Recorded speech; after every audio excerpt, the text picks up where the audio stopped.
જય માતાજી બધાને, જય ચામુંડમાં। આજે અમે જવાના છીએ ઇકો લેવા। ઘરેથી નીકળી ગયા છીએ અને રિક્ષામાં બેસીને શોરૂમે પહોંચી ગયા। આ ઊભી આપણી મસ્ટેંગ। અમે બેઠા છીએ અને ચા પીવડાવી। મારી નાની સિસ્ટરે ગાડી ચાલુ કરી, મુહૂર્ત કર્યું અને પેપર વર્ક કરી લીધા। પછી ગાડી લીધી અને ફોટા પાડ્યા અને જોઈ લો આપણી મસ્ટેંગ। અંદરથી આપણા મસ્ટેંગનું ઇન્ટિરિયર કેટલું સારું લાગે અને મસ્ટેંગને પેટ્રોલ પીવડાવીને ગેસ ભરાવા ગયા।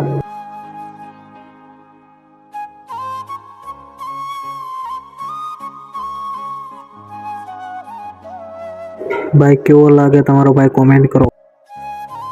તો અમે ગયા ફૂલનો હાર લેવા અને અમને લાગી ભૂખ। અમે ગયા દુકાને અને પડીકા લીધા અને નીકળી ગયા। તો અમે સતીમાની છબી લઈને નીકળી ગયા અને મોબાઈલનો ટફન ફૂટી ગયો તો ટફન નંખાવા આવ્યો એ મારા હાથમાંથી જ પડ્યો। તો ઘરે પહોંચી ગયા છીએ અને ગાડી રિવર્સ કરાવીને અમે ગામડે જઈશું। અને વ્લોગ ગમ્યો તો સબસ્ક્રાઈબ કરજો, લાઈક કરજો અને નેક્સ્ટ પાર્ટ જોવો ભૂલતા નહીં।